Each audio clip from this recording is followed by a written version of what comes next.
Without negotiation किसी बात के सबसे पहले हमने अप्रोच किया हमारे फ्रेंड सर्वे वाले, जो कि हमारे लिए फैमिली जैसे हैं, संजय भाई, गुरुदेव। उन्होंने एक ही लाइन में कहा, सभी भाई ने उन्हें कॉल किया था, अनफॉर्चुनेटली आज वो वहां पे नहीं है कुछ बिजनेस के हिसाब से। उनको फोन पे ही कह दिया, जो आप बोलेंगे हम आपके साथ में हैं। पावर तो हमें मिल गया था, सर्वेल, पावर बाय सर्वेल आप देख रहे हैं, फिर टाइगर पार्टनर भी चाहिए था। तो हमने अप्रोच किया सेलो वालों को सिर्फ एक मीटिंग में, जिसमें हमने कॉफी पी, कुकीज खाई और इधर उधर की 5-10 मिनट की बातें की, without saying a single word. It was understood कि वो हमारे साथ में है। तो जोरदार तालियां सेलो वालों को। तो मैं बताना चाहूंगा कि अभी तक ये बहुत बड़ी इंडस्ट्री है, और जैसे कि सब जानते हैं Bombay capital financial capital India का, और इंडिया ही नहीं, कोई भी इंटरनेशनल अगर शो करना हो तो Bombay is the best place. So इसलिए हमने मुंबई को सिलेक्ट किया एग्जीबिशन के लिए। सेकेंडली, पूरे वेस्टर्न इंडिया में अगर आप देखें, नॉट ओनली मुंबई, महाराष्ट्र, गोवा, गुजरात, तो कोई भी एक focused exhibition caterers, decorators, banquet owners और होटेलियर्स के लिए नहीं। तो इसके लिए हमने डिजाइन किया। तो हमारे पास हमने जगह बुक कर ली, मेंबर्स का सपोर्ट आ गया और हमारे पास ऑर्गेनाइजर्स आ गए। फिर हमने पहले हाफ हॉल बुक किया था। फिर जब हम एग्जीबिटर्स के पास गए तो हमें लगा कि हमने खुद को अंडर वैल्यू किया है। उन्होंने पूरे दिल से हमें सपोर्ट किया और काफी बड़े बड़े डिजाइनर स्टॉल अक्रॉस इंडिया से आ रहे हैं, और हमारे पास 120 प्लस अच्छे एग्जीबिटर्स हैं पूरे इंडिया। तो दोस्तों, वी आर ऑल सेट। फिर उसके बाद जब नॉलेज शेयरिंग की बात आई तो हमने वापस अप्रोच किया बॉम्बे के सारे केटरिंग कॉलेजेस को, hotel management and catering colleges. तो हमें चाहिए थे 12 कॉलेज, हमें लगभग 30 एप्लीकेशंस आए, जिसमें से शॉर्ट लिस्ट करके हम 12 कॉलेजेस के वहां पे कंपटीशन करा रहे हैं, जो 17 और 18 अगस्त 2 दिन कंपटीशन होंगे और 19 को उसका प्राइज डिस्ट्रीब्यूशन होगा। तो मैं रिवील करना चाहूंगा हमारे डेट्स 17, 18 एंड 19 अगस्त, बॉम्बे एग्जीबिशन सेंटर, नेस्को, गोरेगांव। फिर हमारी इंडस्ट्री के ही सेलिब्रिटी शेफ हरपाल सिंह सोकी जी, नमक शमक आप सब जानते होंगे, बहुत फेमस है, वो भी हमारे साथ जुड़ गए हैं और इनोवेशन में भी आएंगे, कुछ हमें गाइड भी करेंगे। आज भी वो आने वाले थे, लेकिन वो ट्रैवल कर रहे थे, उनकी फ्लाइट थोड़ी डिले है, उस हिसाब से वो आ नहीं पाए। इनोवेशन में जरूर हम सब मिलेंगे हरपाल सिंह सोकी जी से, नमक शमक से।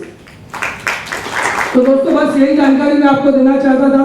तो आप सबसे रिक्वेस्ट है कि 17, 18 और 19 अगस्त बॉम्बे एग्जीबिशन सेंटर, नेस्को, गोरेगांव, हम सब मिलेंगे। Thank you very much. और मीडिया से चाहूंगा अगर आपके कुछ सवाल है तो प्लीज। वो होटल से पहले केटरिंग में आते हैं, कभी आप कोई हाई एंड वेडिंग अटेंड करिएगा तो सबसे पहले केटरिंग में हर इनोवेशन आता है, और उसके बाद उसमें जो चीज हिट हो जाती है उसको मेजरली होटल वाले अडॉप्ट करते हैं। तो होटल वाले, आहार और मुंबई की जो 2 सबसे बड़े एसोसिएशन है, आहार और होटल एंड रेस्टोरेंट एसोसिएशन, दोनों ऑलरेडी हमारे साथ जुड़े हुए हैं। आप उनके लोगो भी देख सकते हैं हमारे साथ में, सपोर्टेड बाय फुल हार्टेडली, उनका भी सपोर्ट हमारे साथ में है, तो वो ऑलरेडी हमसे जुड़े हुए हैं। सर, आखिर में जो लोग देख रहे हैं उनके लिए कोई मैसेज देना चाहेंगे आप? मैसेज यही देना चाहेंगे कि आप लोग प्लीज बड़ी से बड़ी संख्या में आइए, इस शो को सफल बनाइए। पहला साल हम चाहेंगे आपका कंट्रीब्यूशन 200%, उसके बाद से 2 या 3 साल बाद ये एग्जीबिशन आपको बहुत कुछ फायदा देगा, रिटर्न में बहुत कुछ मिलेगा।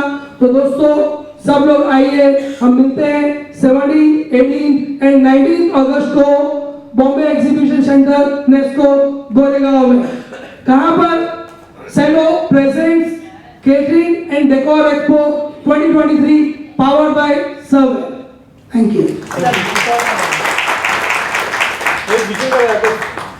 रुक जा। वन से जो चैलेंजेस है आपको इंडस्ट्री में डेकोर और कैटरिंग के लिए, तो गवर्नमेंट की तरफ से आपको क्या एक्सपेक्टेशन है?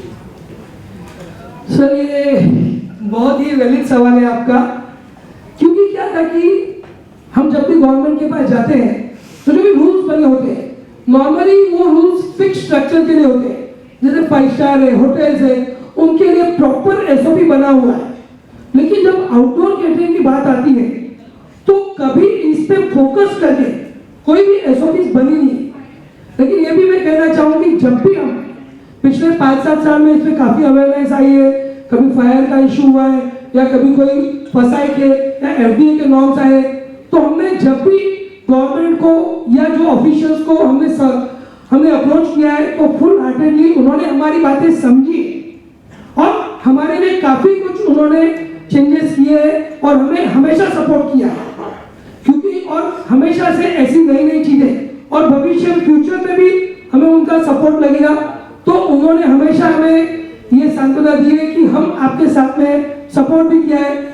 सडनली ये एसओपी नहीं बन सकती है, लेकिन समय के साथ में जैसे जैसे जरूरत होगी ये एसओपी बनती जाएगी और इसकी जरूरत भी है, क्योंकि ये इवेंट्स होते हैं वो फिक्स जगह नहीं होती। हम लोग जब आउटडोर कैटरिंग करते हैं तो एक जगह होती है प्लेन जहाँ पे सब कुछ हम असेंबल करते हैं, तो उसके लिए एक अलग एसओपी होनी चाहिए। फिर भी इसमें काफी काम हुए और हमेशा उनका सपोर्ट हमको जरूर रहा है। जब भी हमने अप्रोच किया है हमें पॉजिटिव अप्रोच उनका मिला है।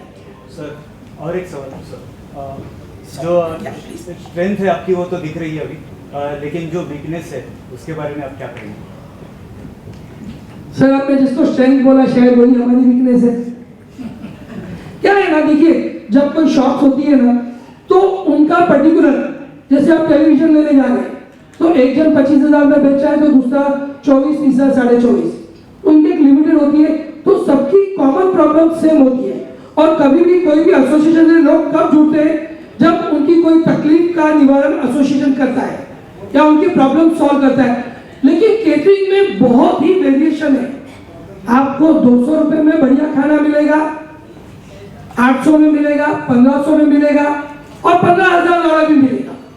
15,000 वाले की जरूरत, वो जहाँ भी रहेंगे उनके आशीर्वाद हम सबके ऊपर साथ में रहेगा और ये सपना उनका देखा हुआ आज हम सब मिलके आज पूरा करेंगे।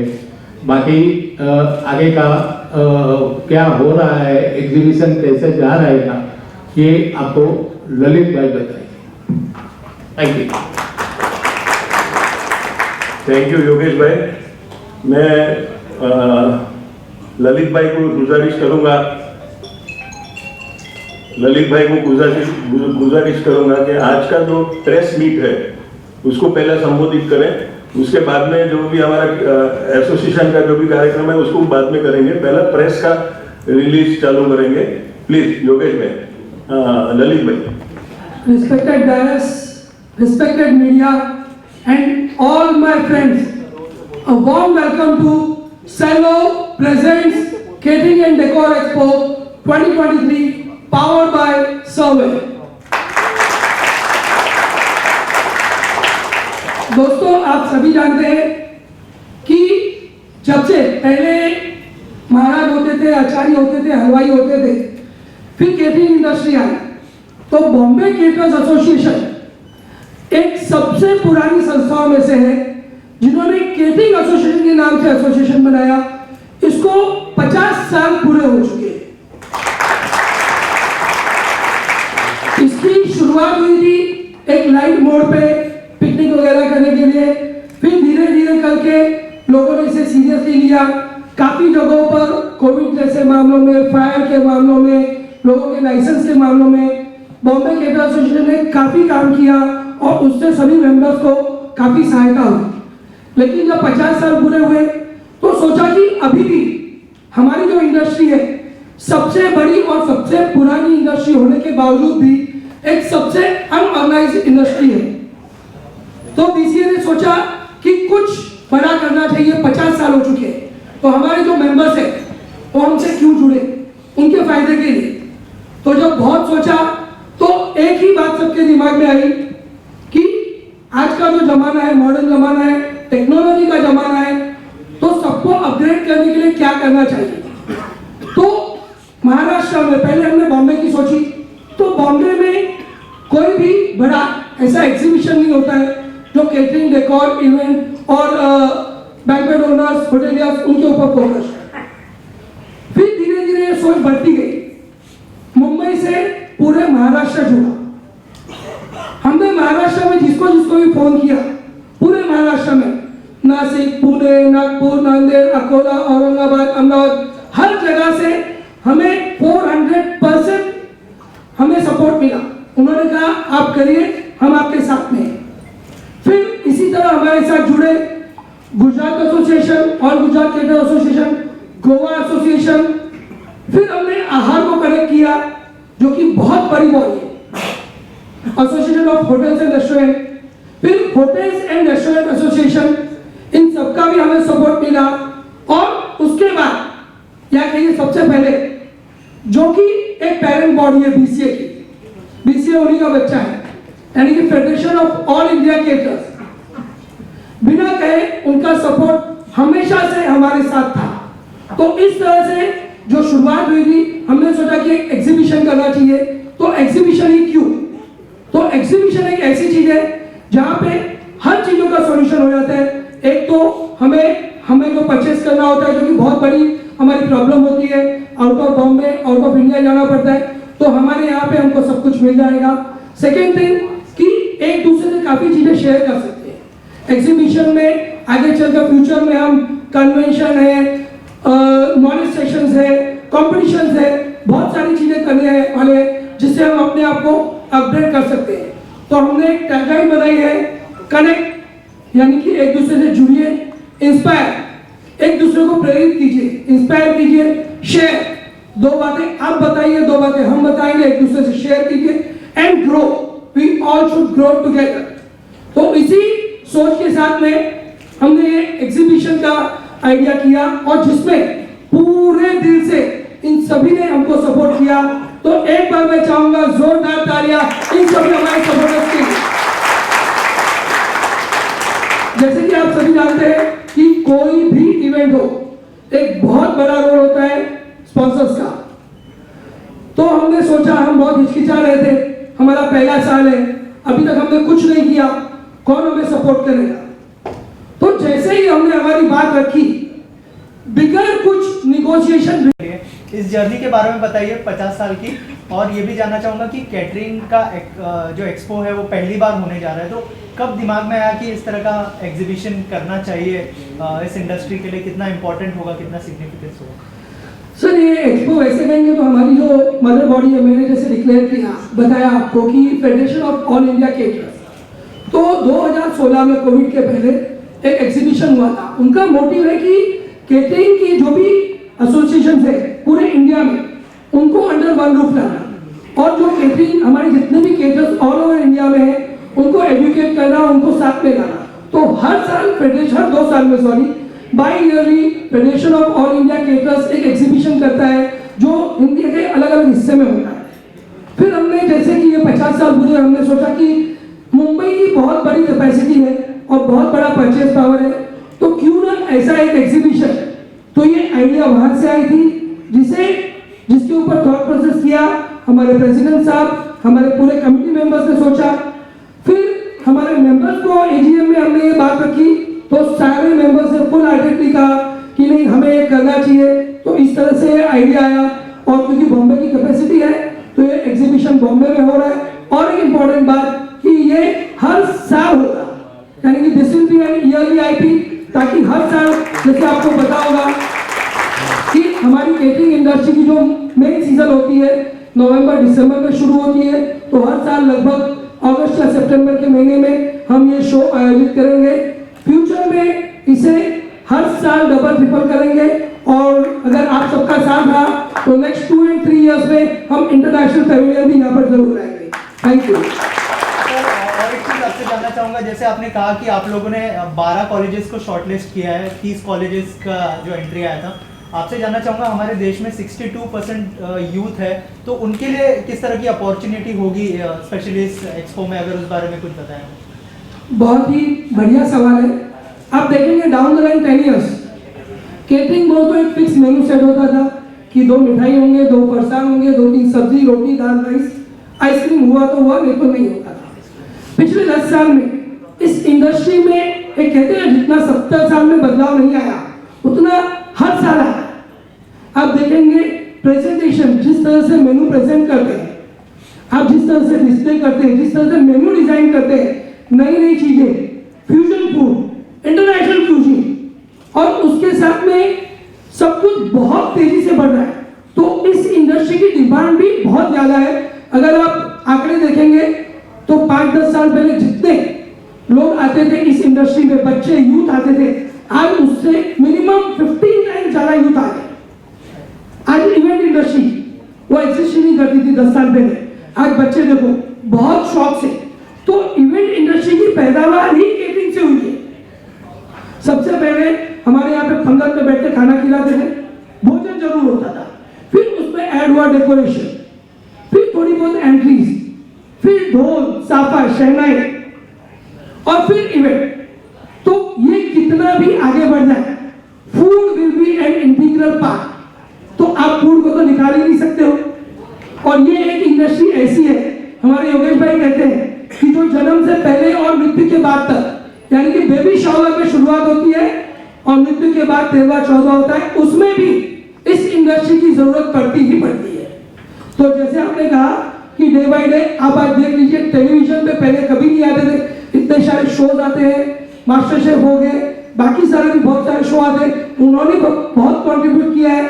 आजकल लोग घर पे भी बहुत सारी कुकिंग करते हैं, और जो मेन्यू का स्प्रेड है, प्लस सिर्फ मेन्यू ही नहीं, प्रेजेंटेशन, यूनिफॉर्म, किस तरह से आप खुद को प्रेजेंट करते हैं, वो सब बहुत कुछ बदल गया है। तो इसलिए इस इंडस्ट्री में ये ग्रोथ डे बाय डे बहुत ज्यादा बढ़ रही है।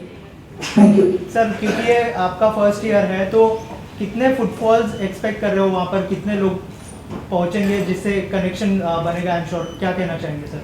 सी अगेन मैं कहूँगा कि टेक्निकली फर्स्ट है, बट वैसे इसके पहले 4 शो FAIC की बॉडी में कर चुके हैं। ये हमारा जो शो है प्योरली B2B है, यानी कि एक नॉर्मल एग्जीबिशन में अगर 1 लाख विजिटर्स आते हैं तो हमारे 500 विजिटर्स भी उससे ज्यादा है, क्योंकि एक बड़े केटर्स की कैपेसिटी तो छोड़ लीजिए, हम एवरेज छोटे केटर्स की परचेस कैपेसिटी ईयरली देखें तो कम से कम 10 लाख से 25 लाख 50 लाख तक होती है। यानी कि जो भी वहां पे आएंगे जेन्युइन बायर्स होंगे। तो footfall we are expecting anywhere between 10 to 15,000। और जैसे कि हाल में हमें कमिट किया है होटल एंड रेस्टोरेंट एसोसिएशन, अगर उनका भी टर्नआउट होता है तो it can double in triple. Sir, जैसे आपने कहा कि केटरिंग और डेकोर इंडस्ट्री जो है बेबी शावर से लेकर मरने तक काम आती है, तो आपसे जानना चाहूँगा कि ये जो इंडिया की इकोनॉमी है उसमें कैसे कंट्रीब्यूट करता है, अगर उस बारे में कुछ बताएं। देखिए, ये हर कोई जानता है कि इसका कंट्रीब्यूशन ऑन पेपर शायद उतना नहीं होगा, वैसे बहुत बड़ा है। और इसी बात को ध्यान में रखकर आज से कुछ साल पहले GST इसमें 18% थी, पीयूष गोयल से हम मिले थे और उन्होंने इसको 5% किया, क्योंकि केटरिंग ये लग्जरी है कुछ लोगों के लिए, बहुत कम लोग हैं जिनके लिए लग्जरी है, बाकी लोगों के लिए जरूरत है जो मिडिल क्लास है। आज आपने कुछ भी किया, शादी में आया ना, खाना कैसा था, अच्छा था कि नहीं था, सब उसी पे चर्चा करते हैं। और आप सब जानते हैं, ये इसमें कोई रॉकेट साइंस नहीं है, हम सब जानते हैं कि हमारी जो भी जीवन भर की जमा पूंजी होती है या जो हम सेविंग्स करते हैं, आज भी इंडियन लोग, उनकी एक मेंटालिटी है कि बहुत बड़ा अमाउंट सेव करते हैं अपने बच्चों की शादियों के लिए। तो ये मुझे फिगर कहने की जरूरत नहीं है, लगभग हर आदमी, छोटा हो तो वो, बड़ा हो तो बड़ा, अपने साथ लगभग 10 से 20 साल की कमाई जो भी इनकम होती है वो एक शादी पे खर्च करते हैं। और इस इंडस्ट्री से इनडायरेक्टली 100 से ज्यादा इंडस्ट्री जुड़ी हुई है। उसमें होटल बोल लीजिए, ट्रांसपोर्ट बोल लीजिए, फोटोग्राफर बोल लीजिए, और डायरेक्टली भी बहुत ज्यादा इंडस्ट्री जुड़ी हुई है, जिससे हम कभी और चर्चा करेंगे। और ये आप कह सकते हैं कि इंडियन इकोनॉमी का बैकबोन है। लोग खुद के लिए डेली बेसिस पे कपड़े ले नहीं ले, घर पे सादा खाना खाएंगे, लेकिन शादी में मिठाई जरूर रखेंगे। अब बताइए हम घर पे कितने दिन साल में मिठाई बनाते हैं, लेकिन शादी में जरूर रखते हैं, आइसक्रीम रखते हैं। तो शादी आज भी हिंदुस्तान में लोगों के लिए एक कहते हैं ना कि एक प्राउड करने का विषय है। और लोग आज भी 75% लोग लोन लेकर भी शादी में खर्च करते हैं। तो इसे हम किसी भी तरह आंकड़ों में नहीं बता सकते। इतना जरूर है कि हिंदुस्तान के हर एक आदमी के लिए शादी अपने जीवन का, अपने बच्चों की शादी लाइफ का सबसे इंपॉर्टेंट मोमेंट होता है। सर केटरिंग जो इंडस्ट्री है कोविड में काफ़ी इम्पैक्ट से इसे भी आया था। मेरा ये मानना है कि ये आपका जो एक्सपो है उससे कितना मदद मिलेगी, क्योंकि काफ़ी हद तक काफ़ी बिजनेस ठप हुए हैं अलग अलग सेक्टर्स में। तो आपका बिजनेस कैसा था कोविड में, उसके बाद किस तरह से अभी चेंज हो रहा है और एक्सपो से कितनी मदद मिलेगी? कोविड की बात आई तो मैं एक बात कहना चाहूँगा इस इंडस्ट्री के बारे में। जब कोविड आया था तो सबसे पहले जो प्रॉब्लम आई थी वो थी माइग्रेशन की। सब कुछ बंद हो चुका था, जो लोग अपने घर में थे ठीक है, बाकी लोगों को खाना फूड नहीं मिल रहा था। तो पूरे हिंदुस्तान में जो बैकबोन थी इसके लिए सबसे पहले, चाहे किसी ने बनाया हो, चाहे म्यूनिसिपैलिटी ने बनाया हो, गवर्नमेंट या किसी संस्था ने, उसमें उसके पीछे हमारे केटरर भाइयों का हाथ जरूर था कि उन्होंने ही बल्क खाना बनाकर फूड पैकेट सप्लाई किया था। और जैसे कि आपने कहा था सबसे पहले हमारी इंडस्ट्री बंद हुई थी, कोविड 22 तारीख को आया था, तो हमारी इंडस्ट्री उससे 10 दिन पहले बंद हो चुकी थी और सबसे लास्ट में शुरू हुई। बहुत बड़ा इम्पैक्ट था, लेकिन कहते हैं ना कि जब ऐसा कोई झटका लगता है तो डबल जोश से बढ़ते हैं। और केटरिंग इंडस्ट्री जानी जाती है अपने जिगर के लिए, तो सबने जोश से डबल जोश से आगे आए और व्यापार भी बहुत अच्छा चला है, नो डाउट। और सभी लोगों ने उससे सीखा है और उसी लिए सब चाहते हैं कि खुद को और ज्यादा अपग्रेड करें। और भले लोग कम हो गए, पहले शादी में जहाँ 2000 होते थे शायद आज 1000 होते हैं, बट खर्च उससे ज्यादा होता है। तो हमारे लिए नई नई चीजें सीखने का ये सही मौका है और इसीलिए इस एग्जीबिशन का इम्पोर्टेंस और ज्यादा बढ़ जाता है। सर और एक चीज़ जानना चाहूँगा कि क्या होटल इंडस्ट्री को भी जुड़ते हुए देखेंगे इस एक्सपो में, अगर उस बारे में बताएं। बिल्कुल वैलिड सवाल है। आज से कुछ साल पहले 5 स्टार्स में वेडिंग जितनी होती थी, आज उसका रेशियो 300% से ज्यादा बढ़ गया है। आज हर एक 5 स्टार ने एक अपना अलग सेगमेंट बनाया है, वो वेडिंग को टारगेट करते हैं। प्लस होटल्स में जितनी भी मिडिल या उससे बड़ी होटल है, हर एक में कहीं ना कहीं छोटा मोटा बैंक्वेट होता है, 25, 50, 100, 200 से लेके 1000, 2000 तक। तो वो सब यानी कि आप कहिए कि हमारी इंडस्ट्री में यहाँ पर एग्जीबिशन में जो भी चीज हम डिस्प्ले करेंगे वो सारी चीजें एक होटेलियर के काम की होगी। आज नॉर्मल होटल भी है तो उनकी कटलरी, क्रॉकरी या फिर और एक वो उनको जरूर काम आती है। और एक चीज आज आप लोगों को शायद न्यूज में या बहुत चीजें देखते हैं यूट्यूब पर, जितने भी आप इनोवेशन देखते हैं फूड में,